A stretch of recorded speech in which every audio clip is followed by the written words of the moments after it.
He could do that, and that would actually be a direct answer to their last remaining need. That being a 3-and-D wing that could directly fill that need either off their bench or in their starting lineup. And for that kind of trade, I would definitely be willing to offer a different kind of trade package and a bit more trade assets. I'd offer something like Jrue, Gabe Vincent, Maxi Kleber, or Jared Vanderbilt, then with Dalton Connect and potentially offering that for both Jrue Holiday and Matisse Thybulle. You know, at that point, I wouldn't love to offer the 2031 first-round draft pick. I imagine they'd probably try to demand it and try to get it here, but I'd be pretty stingy about it. Already offering Jrue and Dalton Connect, I think that's a decent trade package. Definitely would throw in a first-round draft pick swap, even 2 of them. Their second-round draft pick, but I'd really try to hold out on that 2031 first-round draft pick as it's our only tradable first-round draft pick. But if you're talking about making this trade and what it could do for their team, definitely would upgrade their defense in multiple different ways here. Point of attack defense, obviously, with Jrue Holiday. Combining him again with Marcus Smart, that would be a very fun thing to watch. Adding Matisse Thybulle for their wing defense, giving them a definitive and de facto primary defensive wing option. Whether he's in their starting lineup or not, that would probably be their best wing defender if they don't trade Jared Vanderbilt here. And I guess that would kind of be the point of trading Jared Vanderbilt. If you're gonna do it, then hopefully you're replacing it with a good wing defender, and that's what they would be getting with Matisse Thybulle. Also not the best offensive player in the world, but is an offensive upgrade to Jared Vanderbilt, again if they would be trading him here.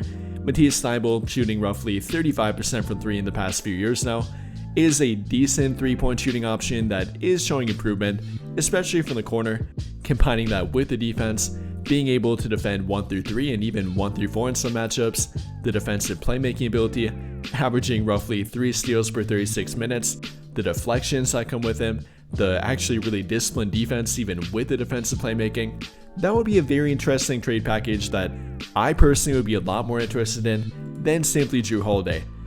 Simply to match the contract for Jrue Holiday is a lot, but then if you factor in Matisse Thybulle with him, then I'd be a bit more open to it and a bit more open to giving up more trade assets. However, trade package aside here, I'm not really sure how much I buy the trade reports about Jrue Holiday. Yes, I think he'd be a decent fit, but if the other reports saying that the Lakers are kind of trying to plan for their future and put guys around Luka Doncic that fit his timeline and not really kind of subtract from that with bad contracts in the future, I'm not sure that Jrue Holiday would be at the top of their priority list, kind of like this report makes it seem like he is. Again, I think he might be a good fit for them. I wouldn't doubt if they have some minor interest in it and might be trying to target him maybe with a different player, but I'm not sure they're really prioritizing him that much like this report's kind of making it out to be. You know, again, I think for the right price, I'd do it, and especially if we're talking about Matisse Thybulle with them, then maybe if the price is right, go ahead and do it, but again, not sure he's their top priority. I'm not sure he'd be my top priority. There's definitely other trade targets that I'd put above him for both the price that he commands, the age that he's at, and the timeline that he wouldn't quite fit with Luka Doncic.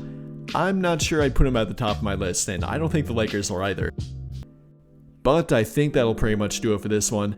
And if you enjoyed the video, then I'll greatly appreciate it if you dropped a like, subscribe to the channel if you have not already, and hit that notification bell to never miss out when I upload a video. But as always, thank you for watching and have a great day or night.